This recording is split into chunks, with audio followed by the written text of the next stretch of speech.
কিয়ামতের আগে আগে আরো কিছু মানুষকে আল্লাহ পাক কিন্তু শূকর এবং বানরে পরিণত করবেন। এই হাদিসটা কি জানেন? হাদিসটা শুনে রাখেন, এটা আখিরুজ জামান বা কিয়ামতের আলামত সংক্রান্ত হাদিসগুলোর মধ্যে পাবেন। আল্লাহ রাসূল সাল্লাল্লাহু আলাইহি ওয়াসাল্লাম বলেছেন, কিয়ামতের আগে আগে আমার উম্মতের মধ্যে, ভালো করে শোনেন, কিয়ামতের আগে আগে আমার উম্মতের মধ্যে একদল মানুষ বের হবে যারা মদ পানকে হালাল মনে করবে। কাকে?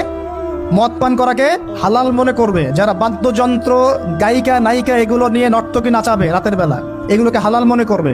যারা অশ্লীলতা, বেহায়াপনাকে জায়েজ করে নিবে, ঠিক আছে, এরকম কয়েকটা পাপের কথা বলে নবীজি বলছেন একদিন সকালবেলা আল্লাহ পাক তাদেরকে ঘৃণিত বানরে পরিণত করবে।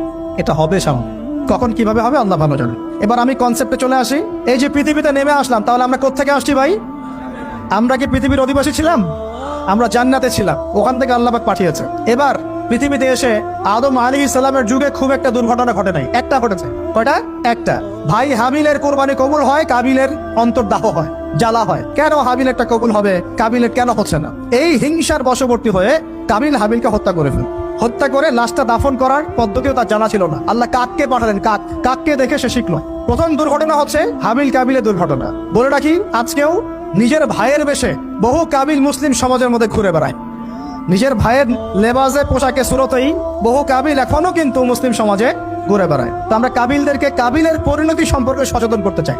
হাবিল বলেছিল, তুমি যদি আমাকে মারতে আসো, আমি তোমাকে মারার জন্য হাত বাড়াবো না।